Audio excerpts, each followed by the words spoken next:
Hello and welcome to this week's edition of Mindful Monday. If it's your first time here, you're welcome to write in the comment section where you're coming from. We'd love to say hi. If you're watching the replay, you can do the same. I'll see it too. At the end, if it's your first time, we have a stay to the end bonus, but I'll tell you what it is. You're going to write mindful in the comments, and then you'll follow the link that I put after that. And that'll get you into our email list, which gives you a free weekly PDF cheat sheet, so next Sunday at 6:45, you'll get kind of what we go through today, as well as any complimentary recordings kind of things as well. So if you're just joining, welcome. Today we're here to talk about quick and easy ways to let go of perfectionism. So the first thing we want to talk about, hi Rob Jamie, is to kind of step away from black and white thinking. When we think about things as all or none, we're automatically stepping into that zone of perfectionism and thinking there's only one way to do things.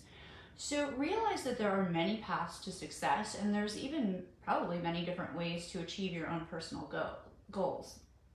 The next thing we want to talk about is notice that when you are being perfectionistic, when you catch yourself in the act, you're judgmental of yourself.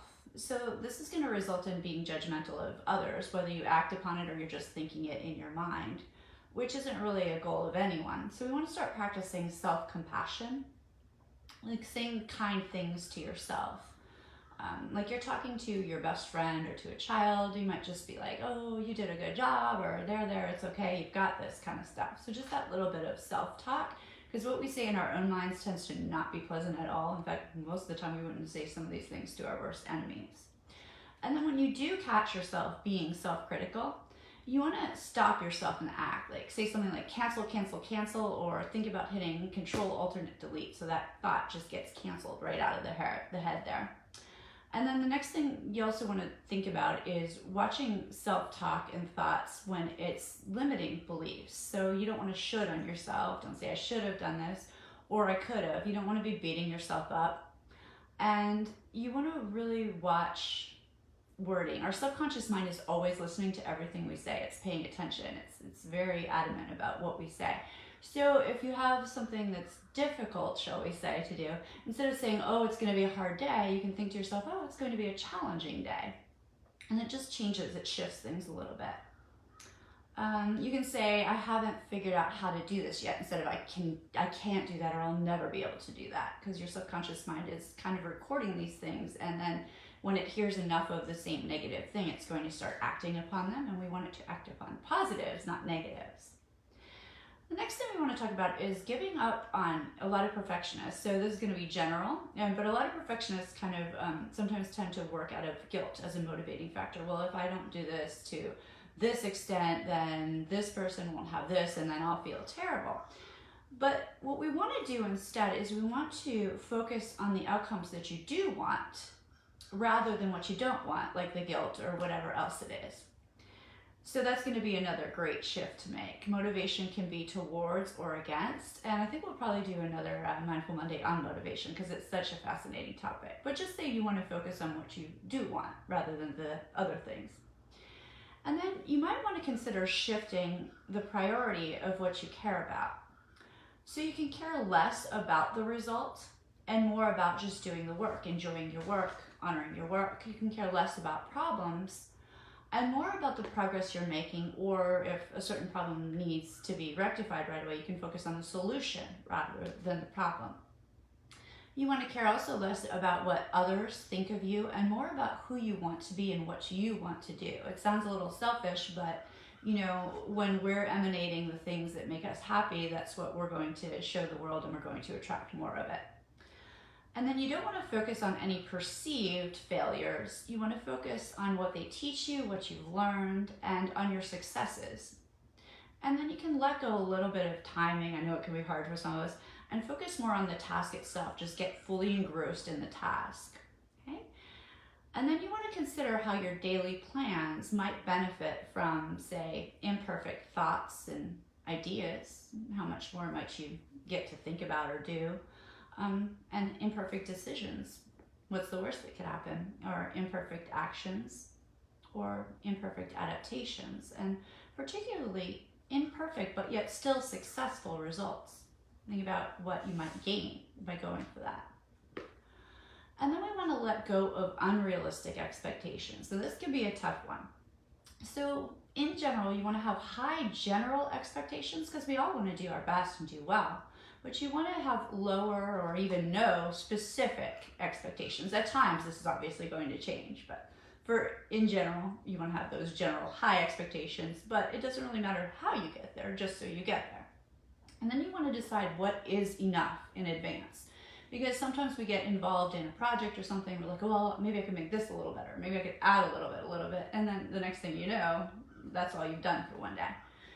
Then another interesting thing that I like is you want to create mini habits in life. And this won't be about something in particular, like about your work life, shall we say.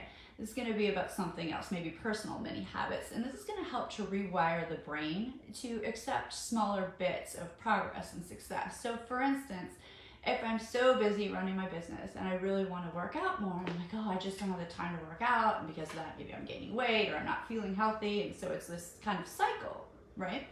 So I can focus on, well, I just don't have time because I'm busy doing these things. Or I can make little mini, like 1 minute, 2 minutes. So when I brush my teeth, I can certainly march in place. I love my friend Karen Hand that I've worked with in the past. It's one of her neatest tricks to get people to begin losing weight and watching with their exercise. Because there's so many times in the day and we think, oh, well, 1 minute's just not enough time to get something done.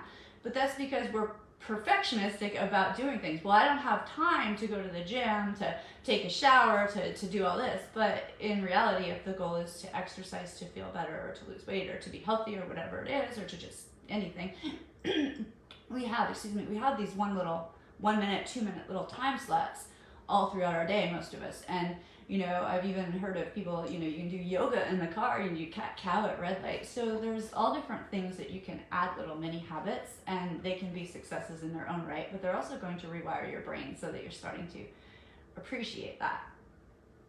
Another thing to say here is that we want to focus first on, in the beginning of the day, on the day's most, shall we say, challenging thing or task, if you will.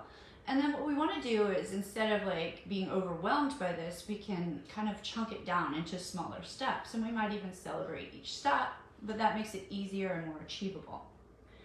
And then sometimes perfectionists tend to, shall we say, ruminate about what they could have or should have done, as we've already talked about a little bit. So when this happens, I suggest kind of just giving yourself, time it now, maybe 1 to 2 minutes tops, of just absolutely focusing on the past and how truly unchangeable it is, because what we resist persists. So if you're trying to not do that, try and play as failure, you're going to keep going back. But if you give yourself a timer to spend that time in the past, and you might even laugh at how silly it can be, and just really focus on that. And then I like to say, the past really doesn't exist, and neither does the future, because all we have is this present moment. And so we should be here now. And so you want to be the change you wish to see. So if the past is plaguing you, then your solution to this is to get into action in this present moment.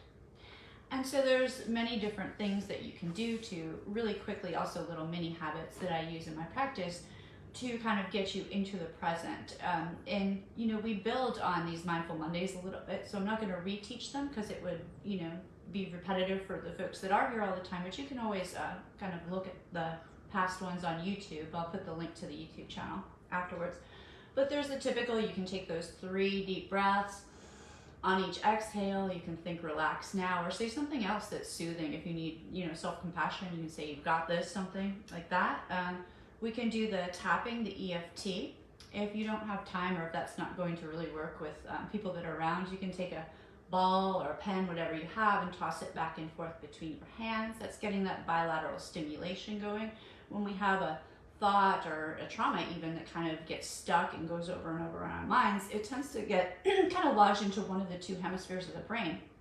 So when we use both sides of the body, we activate both hemispheres of the brain, so that can kind of change the way we think.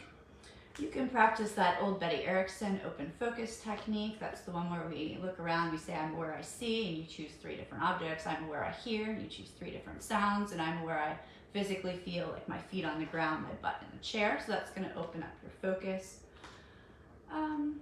You can change your 3 Bs, as Laurie Hammond likes to say. You can change your body posture to sit upright if you're slumping, because that kind of means you're getting sad or lethargic. You can change your breathing, and you can change your beliefs or self-talk, and that'll change your whole attitude. I recommend starting your day with one of those power poses. It kind of gets you into that, yes, here it is kind of mode. And I also recommend, as we talked about when we were talking about flow state, is to use the Pomodoro method. And that's to work 25 minutes and then take a 5-minute break. It doesn't mean you gotta take a siesta. You can go for a walk. You can, make a cup of tea kind of thing. You can move to something else, take a couple breaths, something like that. And then sometimes folks who are perfectionistic kind of get stuck in self-doubt. They're like, well, I don't know if I do that, what'll happen? So that can be kind of problematic too. So there's a couple little tricks for that. You can ask, what's the worst that can happen? What if? I know this sounds like so crazy, but when you kind of think about the worst case scenario, most of the time it's not really life or death. It just feels like it. We get into that fight or flight. So after you figure out what the worst case scenario is, then rate that on a scale of 1 to 10, 10 being the worst. And then ask yourself, how likely is this really to happen? Give it a percentage, 50%, 60, 20. And then ask, how would I handle that if it did happen? And then switch gears and ask, what's the best case scenario if I made this choice, did this thing? And then what are the benefits of this best case scenario actually happening? And how likely is the best case scenario to happen? And again, a percentage. And then you might pause and just ask yourself, now what is the most likely thing that will actually happen? Because most of the time when we're what ifing, we're thinking of these terrible worst case scenarios, but they're not actually that likely to happen. It's our nervous system kind of protecting us, going into fight or flight, just saying this is what you need to stay alive, to survive. But the best case scenarios tend to be more likely or higher percentages. And oftentimes it's somewhere, in the middle, but a little bit higher up towards the best case scenario. So that can be an interesting little practice as well. And then at the end of the day, I really encourage folks, and I got this from Mama Gina. She is a writer, an interesting writer at that. But to write 3, you can even meditate on it, but I like to write them out. We call it, she calls it 3 brags, gratitudes, and desires. So you'll write down or think about 3 things that you did well, your successes, if you will. 3 things you're grateful for. You can always list more. Gratitude changes the brain, as we talked about before. And then 3 desires or goals, because you want to be focused on the things you do want, not the things you don't want. All right. So this has been a lovely Mindful Monday. Again, if you have any topics that you'd like to see here covered in the future, please reach out, either DM or write it in the comments. We love if you subscribe to our YouTube channel so that we get the word out. And we look forward to seeing you next week. Bye. Have a great Mindful Monday.